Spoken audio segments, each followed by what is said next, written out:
자, 이번 강의에서는 투자 수익률 얘기를 계속 쭉 드릴 거예요. 투자 수익률은 우리 시험에 세 가지로 구분이 돼서 출제가 됩니다. 기대 수익률, 요구 수익률, 실현 수익률. 그렇게 이제 세 가지 수익률이 범벅이 돼서 시험에 나오는데요. 각각 공부해야 되는 스타일도 좀 다르고 접근하는 방식도 조금 다르니까 수익률을 제가 차분하게 하나하나 좀 짚어드리도록 하겠습니다. 먼저 보시면 이제 첫 번째로 요구 수익률 얘기가 나오면서 제가 사례를 하나 만들어 놓은 게 있습니다. 그래서 그 사례를 한번 보도록 합시다. 보시면은 현재 시점에서 투자를 합니다. 투자를 하면은 돈을 던지게 되죠. 그쵸? 근데 이 사람이 이제 투자를 하면서 고민을 하는 거예요. 첫 번째 고민은 최소 수익률이 10%는 나야 되는데 돈을 던질 의향이 있다라고 고민을 하는 거죠. 돈이 있는데 수익률이 10%는 보장을 받아야 된다. 자, 이렇게 생각을 하고 있는 거예요. 그래서 이 투자를 갖다가 계산을 한번 해봤습니다. 그러니까 수익률이 20%가 예상이 되는 거죠. 그렇다면 이 사람은 투자를 할까요, 안 할까요?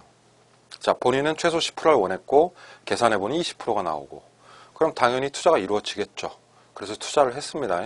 결국 투자를 했더니 1년 후에 수익률이 25%가 달성이 되는 거예요.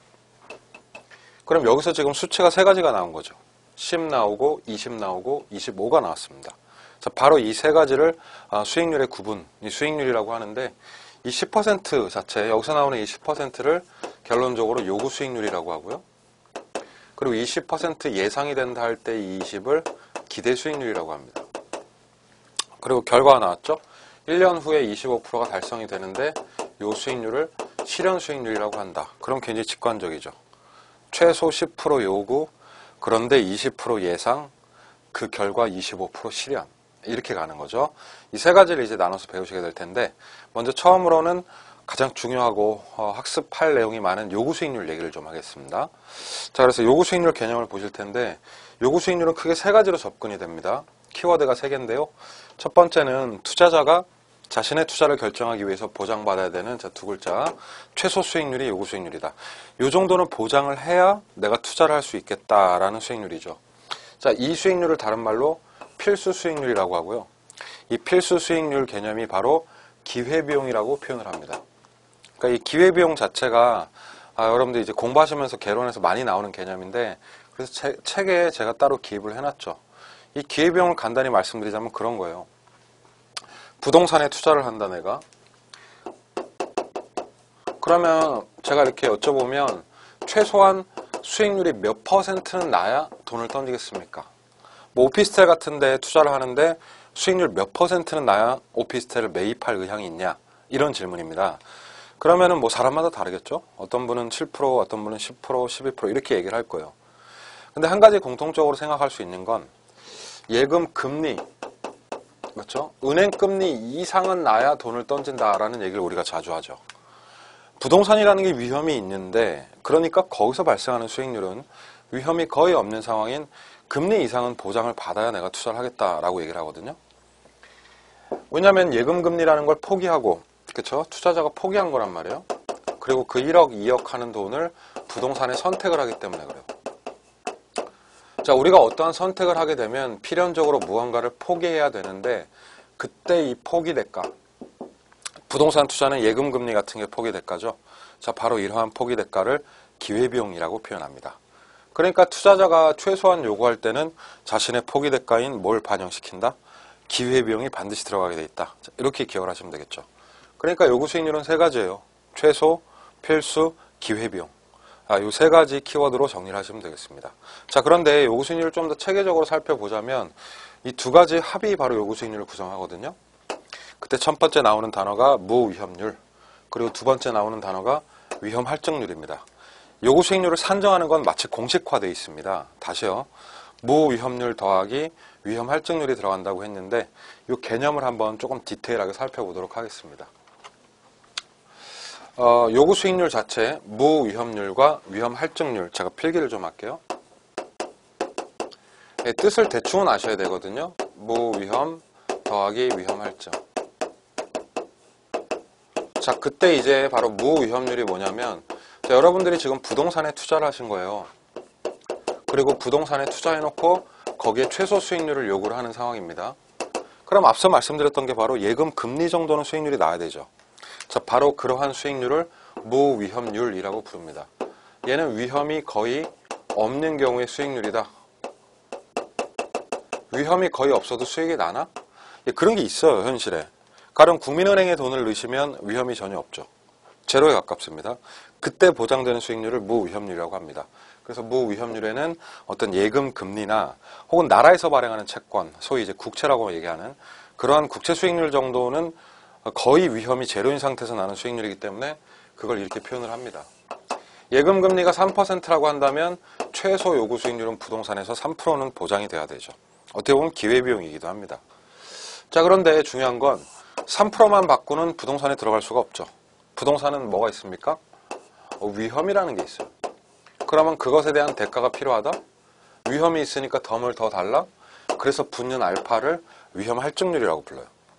이 할증률은 쉬운 말로 하면 위험 대가. 즉, 투자 안에 나름의 부동산의 위험이 있으니까 프리미엄을 달라는 얘기죠.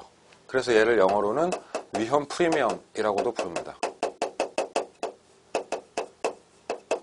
그러니까 기본 구조가 그렇게 되는 거죠. 기본적으로 3%는 보장을 해주시고 위험이 있으니까 여기에 추가적으로 대가를 좀 주시면 이게 이제 요구 수익률이 되는 겁니다.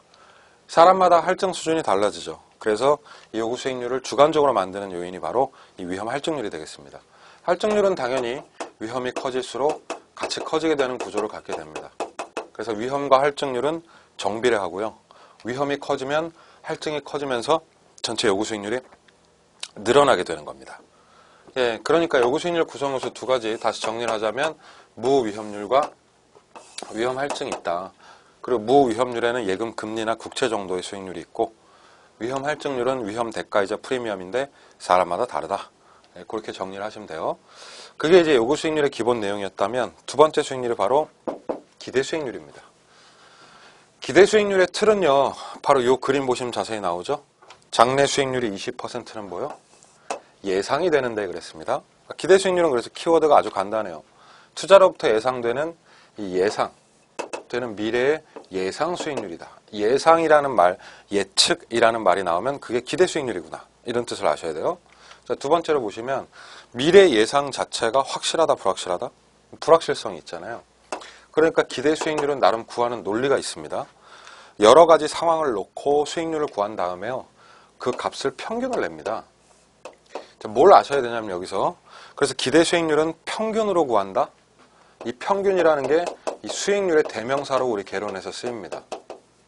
앞으로 공부하시다가 평균이란 말 나오면 기대 수익률이다 라고 아셔야 돼요. 미래 예측을 할 건데 미래 예측을 굉장히 과학적으로 합니다. 현재 미래를 예측하는 게 기대 수익률이죠. 근데 미래 상황은 확실하다, 불확실하다. 불확실하다면 미래에 대한 시나리오가 필요합니다. 그래서 이 시나리오를 보통 세 가지로 짜요. 장래 상황이 호황으로 갈 수도 있죠. 그러면 얘를 호황이라고 합시다. 근데 장래가 불황으로 갈 수도 있고 그럼 얘는 불황이 되는 거고 장래 상황이 현재대로 유지된다면 그 상황을 정상이라고 보는 거죠. 자, 그랬을 때 호황, 불황, 정상을 말 그대로 시장 상황이라고 가정을 하는 거예요. 어차피 시장 상황은 셋 중에 하나입니다. 셋 중에 하나를 예측할 겁니다, 지금. 그런데 현재까지의 경제 흐름을 살펴보면 경제가 호황으로 갈지 불황으로 갈지 정상으로 이어질지 나름 어떤 그 추세를 흐름을 예측할 수 있죠. 그렇죠? 그래서 경제 상황이 그렇게 굴러갈 것이다 라는 확률을 보는 거예요. 가령 호황일 때는 호황으로 갈 확률은 60%인데 경제가 호황으로 펼쳐진다면 수익률은 30%가 날 거야 라고 예측을 하는 거고 두 번째, 불황으로 갈 수도 있는 확률이 30%인데 현재 상황에서 그렇게 불황이라면 수익률은 15%밖에 안 날 거야 이렇게 보는 거죠. 그리고 정상일 확률이 10%인데 그러면 예상 수익률이 20% 예측이 된다는 거예요. 즉 다시 말하면 장래에 예측되는 수익률이 세 가지로 나오는 거죠. 그렇죠? 그래서 이 세 가지를 뭘 한다고요? 평균을 내면 수익률이 나옵니다. 우리가 아는 평균이 이걸 더해서 3으로 나누는 거잖아요. 얘를 산술평균이라고 하는데 이런 식으로 평균을 내지는 않아요. 왜냐? 앞으로 지금 호황으로 갈 확률이 높죠. 60%. 그렇기 때문에 호황에다가 나름 가중치를 주어서 평균을 내야 된다고요. 자, 그랬을 때 그것을 가중평균이라고 부릅니다. 가중치를 주는 방법, 그걸 가중평균이라고 하는데 그 방법을 말씀드리자면 간단해요. 각각의 확률을 소수점으로 전환시키시면 돼요. 호황일 때 확률이 60%면 0.6 이걸로 바꿔놓으시고 불황일 때 확률이 30%면 0.3. 그리고 정상일 때 확률이 10%면 0.1이라고 전환만 시키면 가중평균이 쉽습니다. 그 상태에서 각각의 수익률이 있죠. 그럼 그 각각의 수익률을 이렇게 곱해주시면 됩니다. 확률에다가 수익률을 곱한다. 그럼 얘를 이제 계산기로 계산을 하시면 되는 거죠. 암산하실 필요 없습니다. 계산하시면 18%, 4.5%, 2% 딱 나오거든요. 그때 이 세 가지를 쫘라락 더하면 24.5%가 기대 수익률로서 계산이 되는 겁니다. 자, 이걸 무슨 평균? 가중평균이라고 하고 이걸 시험에서 우리한테 시켜요. 그래서 여러분들이 이 평균을 직접 예측하고 구하셔야 됩니다. 계산하는 거 다시 한번 얘기하자면 확률을 소수점으로 바꾸라. 그 다음에 그때그때 수익률을 어떻게 곱하라. 그리고 세 가지를 어떻게 쫘라락 더하라. 자, 이렇게 가는 거죠. 이 기대 수익률은 계산 연습을 좀 하셔야 될 것 같습니다. 세 번째 수익률을 실현 수익률이라고 하죠. 실현 수익률은 표현 자체가 1년 후에 25% 달성됐다 이렇게 나오죠. 그러니까 결국에는 실현 수익률이라고 하는 건 결과치라는 거죠. 그래서 키워드는 후적 개념이다 이렇게 보시면 됩니다. 결과입니다. 결과. 그러니까 우리가 투자하는 현재 시점에서는 값을 알 수가 없죠. 그래서 현재 의사결정과는 어떻다? 무관한 수익률을 이제 실현 수익률이다 이렇게 부릅니다. 그러니까 의사결정할 때는 기대 수익률과 요구 수익률을 쓰는 거지 실현 수익률을 적용하진 않는다는 거죠. 이게 이제 기본적인 수익률에 대한 얘기였고요. 자, 위험과 수익률을 갖다가 약간 혼합해서 이제부터 얘기를 좀 할 텐데 그게 이제 다음 장 넘어오시면 64번에 있는 위험과 요구 수익률의 상쇄 관계입니다. 자, 상쇄라는 표현이 나와요. 상쇄. 상쇄는 두 가지를 이렇게 맞다 해서 부딪혀가지고 없애버리는 걸 상쇄라고 하죠. 상쇄를 가장 쉽게 이해할 수 있는 걸 퉁이라고 얘기할게요, 그냥. 공식적으로 써놓으니까 웃기네요. 퉁친다. 퉁친다는 말을 시험에 낼 수 없으니까 상쇄라는 표현을 쓰는 거예요. 그럼 위험과 요구 수익률은 서로 상쇄 관계라는 게 있다는 건데 그게 이런 뜻입니다. 1번. 자, 투자 안의 위험이 커질수록 요구 수익률은 어떻게 높아지는 거죠. 그렇죠? 자, 여기서 이제 상쇄라는 게 일어나는데 좀 디테일하게 봅시다. 첫 번째. 위험이 커질수록 사람들이 바라는 대가 수준이 높아지죠. 할증이 증가하게 되면 전체적으로 이것이 요구 수익률을 키우는 요인이 됩니다. 증가한다. 자, 두 번째. 즉, 투자자는 위험이 클수록 더 어떤 수준? 높은 수준의 대가를 바라게 되는 게 인지상정이라는 거예요. 그래서 위험이 크면 요구가 커지는 거죠. 이 얘기를 다르게 말하면서 한 번에 만약에 본인의 요구 수익률을 높인 다음에 그것이 보장이 되잖아요. 그러면 그 고수익이 보장이 되면 그 수익을 먹고 커져 있는 위험을 갖다 서로 팍 상쇄시킨다는 뜻이에요. 다시. 위험이 인지되면 요구 수익률을 어떻게 한다? 높입니다. 그러면 이 요구 수익률이 높은 상태에서 투자를 하려면 이게 보장이 돼야 되죠. 그럼 이걸 보장시켜 줄 테니 너가 고수익을 먹고 이 높은 위험을 어떻게 해요? 휙 퉁친다는 얘기예요. 자, 따라서 위험으로 우리가 요구 수익률을 컨트롤할 수 있게 요구 수익률로 위험을 컨트롤할 수 있게 되는데 이러한 관계를 상쇄 관계라고 하고요. 그래서 우리가 요구 수익률을 뭐라고 부르냐면 이것으로써 위험 조정이 된다 해서 위험 조정 할인율, 소위 위험 조정률이라고 부르기도 합니다. 자, 이런 개념이에요.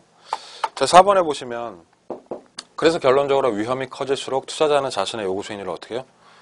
올린다는 얘기고요. 상향 조정. 그렇기 때문에 위험과 요구 수익률의 관계는 정비례한다. 그래서 이 비례관계라는 걸 알 수가 있죠. 자, 이 비례관계를 상쇄라는 과정을 통해서 설명을 한 거예요.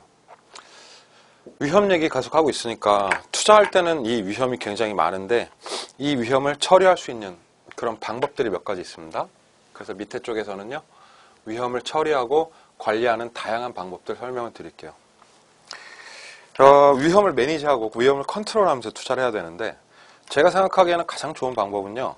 위험이 있으면 투자를 안 하시는 거예요. 그렇지 않습니까? 아예 투자 대안에서 제외시키는 방법이 있을 수 있죠. 자, 그걸 위험의 회피라고 부릅니다. 회피. 위험한 투자를 피하겠다. 이 회피 이론의 키워드는 뭐냐면 아예 제외시킨다. 이 부분이 포인트죠. 그러니까 아예 안 하겠다 이런 얘기인데 그러면 투자할 수 있는 데가 사실 없죠. 거의. 위험이 거의 없는 무위험 자산, 즉 은행 예금 정도만 한다는 얘기거든요.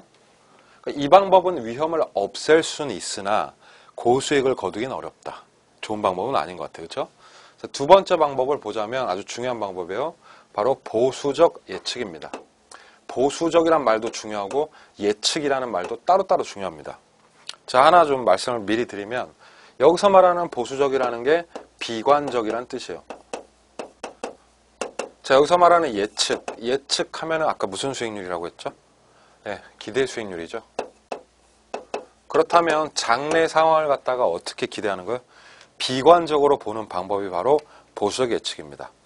자, 얘를 살펴보면 본인의 뭘 조정한다? 이게 중요한데 본인의 기대 수익률을 조정하는 거예요. 얘를 높게, 낮게? 낮게죠. 그리고 가급적 비용이나 위험을 높게 보는 건데 이거 자체가 바로 미래 상황을 굉장히 비관적으로 보겠다 하는 얘기예요.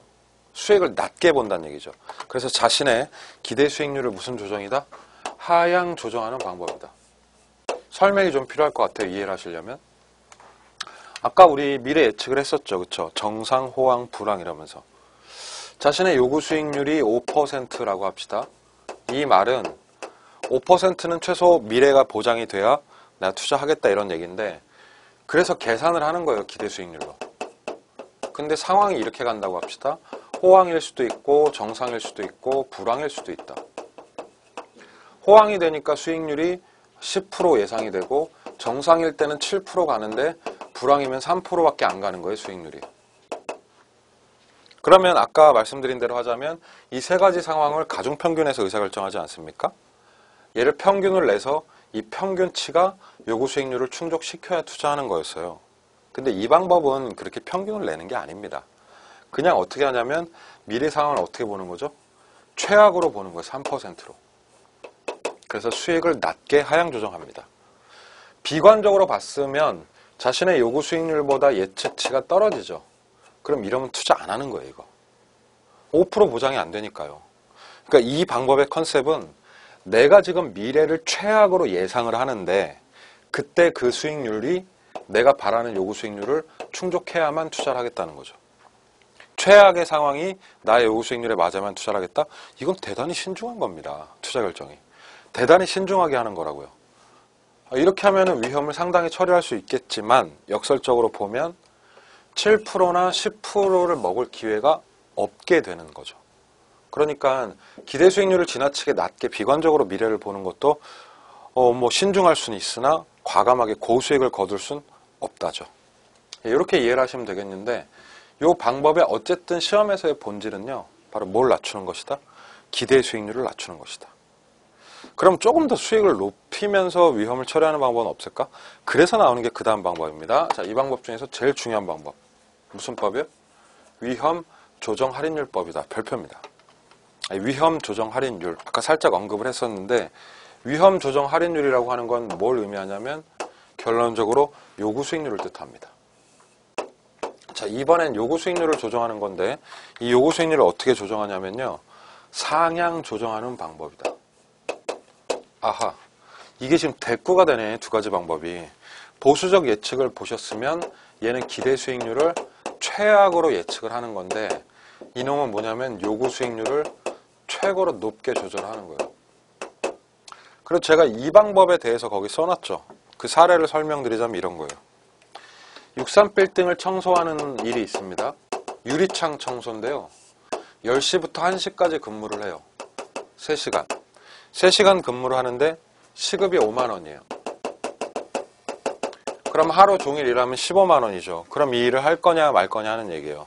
뭐 할 수도 있고 안 할 수도 있고 한데 제가 이렇게 여쭤보면 아마 여러분들 잘 안 하실 겁니다. 시급이 너무 짜죠. 그쵸? 그러니까 이런 거예요. 지금 이 청소가 가지고 있는 위험이 굉장히 크잖아요. 그러니까 본인이 인지되는 위험이 큰 거예요. 지금. 근데 너무 시급이 짜니까 이거 안 하겠다고 하시는 거예요. 그 방법을 위험의 회피라고 하는 거예요. 그런데 이 방법은 뭐냐면 자, 시급이 너무 짭니다. 그러고 본인의 시급 요구사항을 시간당 20만 원으로 높이는 거예요. 즉 위험에 따라 요구 수익률을 과감하게 어떻게 한 거죠? 높인 거예요. 야, 20만 원은 줘야 되는 거 아니니? 그러니까 63빌딩 측에서 뭐라고 하냐면 그래 줄게 라고 얘기를 하는 거예요. 그러면 시급 20만 원 주면은 일당 60이거든요. 그럼 저는 합니다. 제가 하겠다는 건 무슨 뜻이냐면 이렇게 고수익이 보장만 된다면 내가 이거 먹고 내가 인지하고 있는 이 위험을 어떻게 하겠다는 거죠? 결국 퉁치겠다는 거, 감당하겠다는 뜻이에요. 이게 바로 상쇄라는 뜻입니다. 자, 이렇게 하는 방법을 무슨 법? 위험 조정 할인율법이다. 그러니까 이런 거죠. 위험이 있을 때 미래를 비관적으로 보는 게 아니라 그냥 내 요구를 높이고 너 따라와봐. 그러니까 수익률이 따라오는 거야. 그럼 그 수익을 먹고 위험을 탁 퉁치자. 이렇게 하자는 거죠. 이 방법을 위험 조정 할인율법이라고 합니다. 우리한테 시험에서 필요한 지식은 이거예요. 보수적 예측은 무엇을 어떻게 한다? 기대 수익률을 하향 조정하는 것이다. 그럼 요구 수익률은 무엇을 어떻게 한다? 얘는 요구 수익률을 상향 조정하는 것이다. 그래서 이 두 가지 방법을 보수적 예측과 위험 조정 할인율법이라고 합니다. 자, 이걸 잘 정리를 하셔야 돼요. 그리고 마지막 방법이 바로 민감도 분석이라는 게 있습니다. 어떤 일에 결과가 있으면 당연히 원인이 있겠죠. 그래서 민감도 분석이라는 건 원인과 결과 분석을 하는 겁니다. 문장에 그런 말이 있네요. 투입 요소. 투입 요소가 원인인데요. 다양한 원인이 변할 때 그 결과가 어떤 영향을 받는가를 분석하는 거예요. 이 결과가 수익률이라고 보시면 수익률에 영향을 끼치는 다양한 원인들이 있겠죠. 그 인과관계를 밝히는 거예요. 제가 지금 뭐 그림 그려놓은 게 그런 거잖아요. 내 점수, 공인중개사 합격 여부. 합격에 영향을 주는 다양한 원인들이 있죠. 그렇죠? 뭐 가족 요인도 있고 자식 요인도 있고 학습량도 있고. 그러면 그 중에 도대체 누가 가장 민감한 영향을 미치는지를 보는 거예요. 왜? 이 결과에 가장 민감한 영향이 바로 잠재적으로는 나에게 가장 위험한 요인이 되기 때문에 그렇습니다. 그래서 다양한 원인 중에서 최고 민감한 걸 골라서 그것을 선택과 집중으로 관리한다. 이 방법을 바로 민감도 분석이라고 합니다. 민감도 분석은 다른 말로 감, 응, 도 분석이라고도 부릅니다. 민감하게 반응하는 정도를 구하는 분석이죠. 자, 이렇게 위험을 처리하고 관리하는 방법을 알아봤습니다. 이번 강의는 여기까지고요. 다음 강의에서는 위험에 대한 태도, 그리고 투자 안의 선택, 뭐 이런 테마들을 다뤄드리도록 하겠습니다. 수고하셨습니다.